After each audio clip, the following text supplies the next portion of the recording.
Um, maybe, I guess, maybe 3 months now. 3 months without any break in between? There's been some breaks, yes, but this overall feeling of happiness and yes. And the spending is part of the happiness.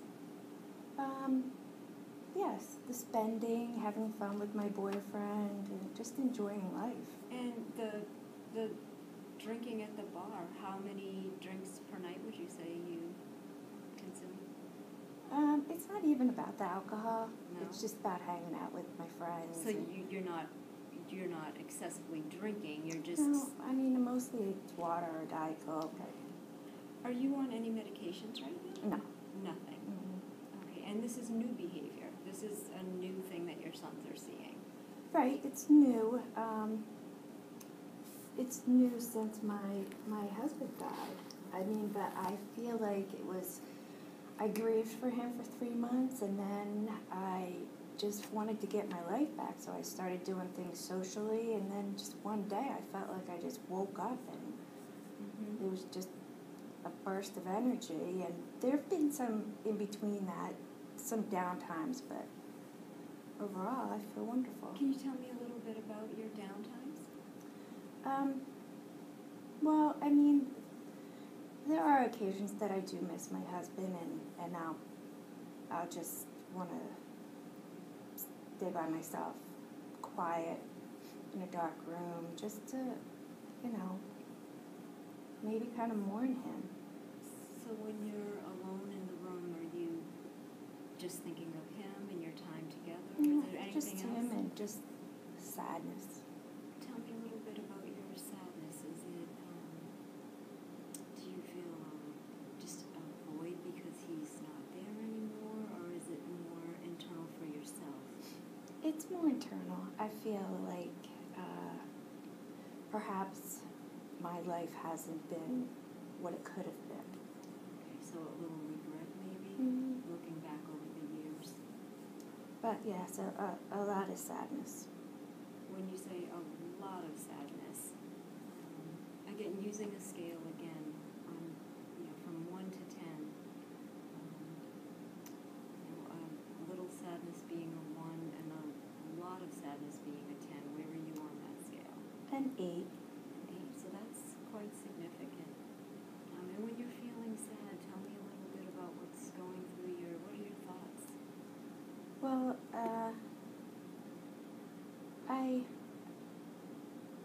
it's not that I would want to die or anything like that. I'm just sad. Just sad. So you've never thought of just wanting to end it or any kind of, no? No. Just sad. And your sons, have they seen this sadness in you? No, I try to push them away during those times. And you've never taken any medication for that? No, I've never needed to before. I think it's an issue enough to do that. So there's these periods of sadness and then periods of feeling full of energy. Have you ever had that kind of a pattern in the past before your husband passed away? Do you have any history of that? Honestly, no. You think it's something that's been brought on since his death? I do. And your sons are the ones who influenced you to be here today? Well, I guess they influenced me because I want to give my house to my boyfriend. And they want to make sure that this isn't something that'll just pass. So they suggested strongly that I come in. Okay, so tell me why you want to give your home to your boyfriend instead of to your children. What are you thinking about? I guess I want him to have the house so that he'll keep me around, because he is a great deal younger than me.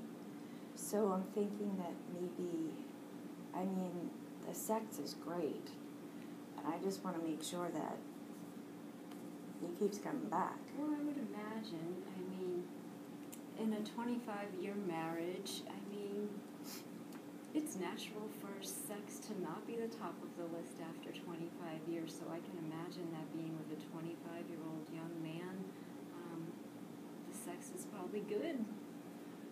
Well, it's not that it's just good. It's like it's risky. It's different places. It's why I'm alive. Right now, you feel a great drive for sex. Mm-hmm. Mm-hmm. Thinking about the consequences of if this didn't work out for some reason, and you give the house to your boyfriend and the relationship isn't working out, is there a backup plan for you as far as shelter and money for the future? Do you have? Honestly, I don't think like that anymore. So, I think of mm-hmm. now, that's it. You're just thinking for the moment. Right. And that could be your age, it could be, the trauma you just went through with the death of your husband, but your children are thinking it's something maybe a little more significant. But they're not therapists or doctors, so what do they know? Mm-hmm. They only know what they are seeing. Well, I think for today we've gotten a really good insight into some of the current issues, but I'll be honest, I have some concern for you, because I want you to be safe in your life. I want you to be able to make choices that you're thinking through the consequences, and I'm sure your sons are feeling the same way. You're their mom, and they love you, and they want to make sure that there's going to be a roof over your head, and that your life is going to be good from here on in. And I know that, especially after a trauma like the death of a long-time spouse, emotions are high. There's so much that goes on, so it's not always a good time to make financial decisions. But I want you to take this week. I just want you to think about some of the things we talked about. What the consequences would be if things don't work out exactly the way that you're expecting them to. And I'm a little concerned about the depression that you talked about. It takes a long time to mourn. Sometimes 3 months for some people, 3 years for others. You just never know. And sometimes our mourning process can get stopped along the way because we've found something to fill in the slot, that void and that sadness. But I think that we need another good session to go over some of the things that are concerning you and your children. How do you feel about coming back another time and discussing it further?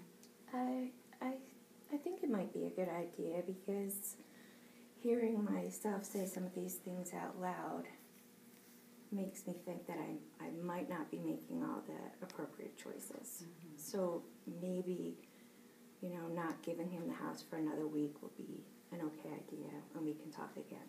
Okay. So, I'm going to ask one thing of you in this next week, and it's a safety issue.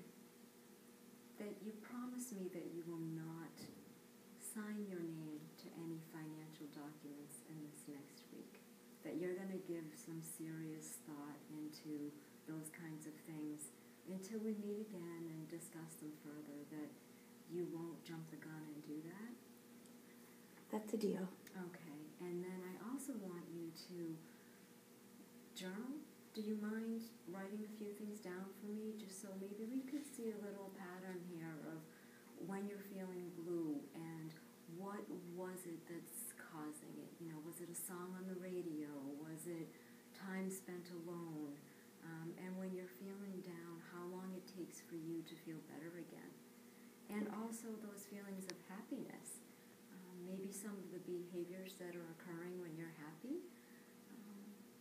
Or maybe even what would be a great indication is maybe you could even take a look at your savings or checking account. When the bank sends you that monthly statement, maybe you could take a look at that and just highlight some of your fun spending. so that we can get an idea of accurately how much money is being spent on fun. That sounds good. Okay. Sounds like a All good right. plan. And if you need me for any reason, if you feel down this week and you know you're reaching out for someone, I want you to know that you can call me at any time. We'll find time for you to come back in here and talk again. Great. Thank you Okay, so much. And also, let's, not right now, because I want to get to know you first, but keep an open mind about bringing your children in, too, Okay. at some point, and maybe we can have them, listen to the reasons why you're making some of the decisions that you're making, and then we could hear, some of their concerns also. Okay. All right, well, thank you so much for Great coming in. meeting you. You